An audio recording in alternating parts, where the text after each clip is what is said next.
So transforming the early childhood bilingual education in a monolingual environment. This is the interest area for my study. Before we go further, this is the outline. We're going to quickly go through this outline for the presentation. I'm going to address 4 things. One's a new approach towards bilingual and multilingual and monolingual, and in terms of the definition and targeted groups, also the why, early childhood bilingual education, the challenge difficulty, and a new transition towards early childhood bilingual education. So before we go further, let's make a little fun. Let's see how the 11 months old girl can do in terms of conversation with the family members. We're going to start it. Okay. So we're going to start here. Okay. Do you like start. to hug? Really want me hug you? Really? Oh, really? Okay. Then I'm gonna hug you. Okay. So we have to be friends. Let's just shake hands first, and then we can hug. Okay. Shake your hand. Thank you. Okay. Then hug. Baba hug you. You really want Baba hug you? You want Baba hug you? Okay, okay.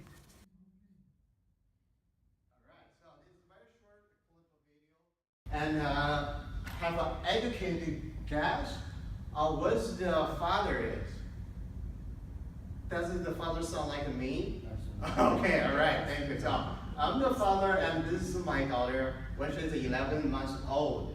And so that's why that brought my interest to this study, because this is I see the potential and for early childhood education, particularly in terms of the learning of language, acquisition of language. But currently I do a little bit of research.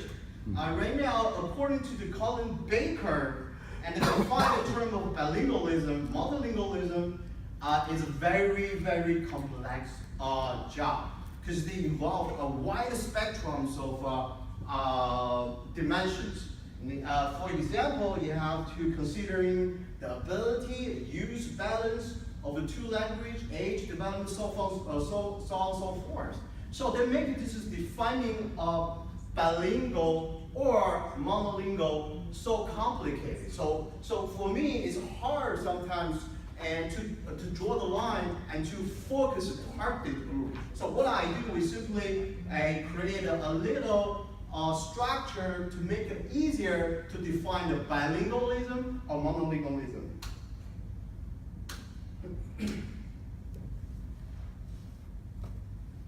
Here we go. So I define this monolingual or bilingual based on the relationship before the speaker's mother tongue and you have a question? Yes.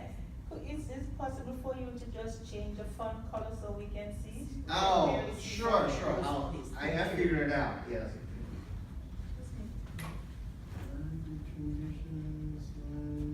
Design. Make it better color. What about this? Looks like better? Yes. Or this one? No. Better. Okay, so let's stay with this one. Okay, so sounds good? All right. So thank you for letting me know so we can kind of see better.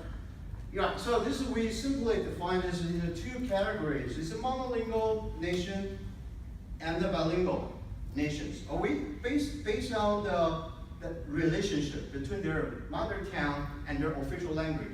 So in terms of quickly, monolingual nations, the official language is dominant, but there are some minorities. For example, U.S., China, and also the monolingual nations, there is only one official language.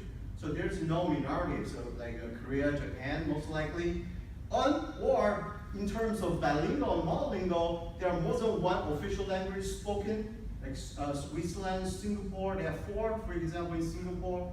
And official language is different from their mother tongue. I will just go quickly. So we know this is because again, this is very general. We draw the line and we define to categorize the different monolingual and the bilingual, because we simply want to target it target the group we want to provide a support. So this will give a general idea the percentage and the role, and we can see the 43% bilingual and multilingual and trilingual, and all this is what we now currently focus on the monolingual, which is the 30%. This is the general picture.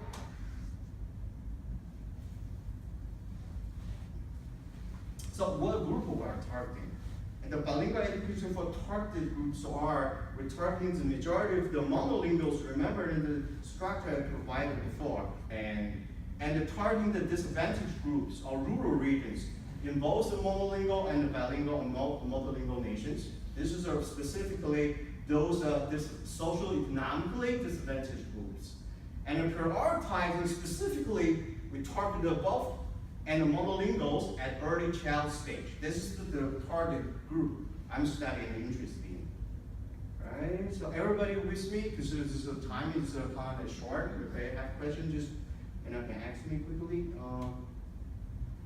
So it helps to reach and the answer for sustainable development goals. And this is the why we're targeting. This is the goals we want to achieve in terms of health. One is the SDG 4. 2030. Anybody know this goals for the UNESCO Sustainable Development Goal 4? This is one of them for high quality of early childhood education, cultural diversity, global citizenship, benefits of learning second language at early age. So we're talking about the second, the point, why we learn early childhood bilingual education, what's the benefits, right? What's the benefits? Benefits of learning a second language at early age. There's a pronunciation, intonation very easily for the kids, especially from 0 to 3. They have no discrimination whatsoever in terms of you teach them different languages, the sounds. So they can easily absorb all the sounds, different sounds. Motivation and imitation in the early childhood, very easily just, this is the nature of the early childhood. The children, the baby, they can learn and copy whatever you do, make it a lot easier. Flexibility, curiosity, tolerance learning. So those are the benefits. And the most important for teaching the bilingual is the cognitive. I think everybody knows the cognitive and skills, especially there's a research done before. This is a very famous research. Everybody know this is a done, there's a research. You see, this is the age, right? That's the age.